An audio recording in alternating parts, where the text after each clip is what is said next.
तर मला अमरावतीमधून उमेदवारी दिल्यास बच्चू कडू उमेदवार देणार नाहीत. शिंदे गटाचे नेते अभिजित अडसूळ यांची प्रतिक्रिया आहे. अभिजित अडसूळ अमरावती लोकसभा लढण्यास इच्छुक आहेत. भाजपकडून निवडणूक लढवण्याचीही तयारी आहे असं अभिजित अडसूळ यांनी म्हटलेलं आहे. बोलण्यासाठी अभिजित अडसूळ आहेत. भाऊ, काय सांगणार? काल तुम्ही बावनकुळेंची देखील भेट घेतली, काय चर्चा झाली भेटीत?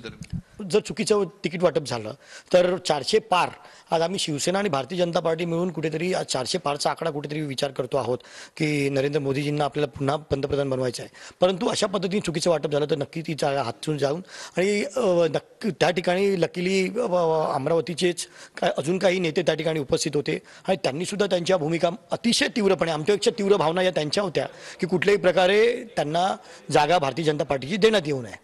आणि त्यामुळे मला वाटतं बावनकुळे साहेबांनी सुद्धा अतिशय चांगल्या पद्धतीने त्या गोष्टी ऐकून घेतल्या आणि मला ते अतिशय सकारात्मक वाटलं. महाराष्ट्र राज्याचे मुख्यमंत्री एकनाथजी शिंदे साहेब आणि देवेंद्रजी फडणवीस साहेब हे दोघं एकत्र बसून जो निर्णय घेतील तो आम्हाला मान्य असेल.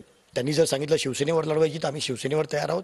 त्यांनी जर भारतीय जनता पार्टीची, पण तो निर्णय आमचे एकनाथजी शिंदे साहेब आणि देवेंद्रजी फडणवीस दोघं मिळून घेतील. बच्चूभाऊ कडू हे मित्रपक्ष आहेत आणि आमचे मित्र पण आहेत. एवढ्यातच तुम्ही समजून घ्या.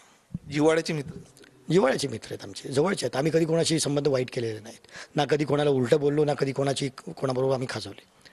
त्यामुळे या जिल्ह्यातल्या प्रत्येक नेत्याबरोबर आमचे सुमधुर संबंध आहेत. तुम्ही जर निवडणुकीत उभे असले तर बच्चू कडू उमेदवार देणार नाही?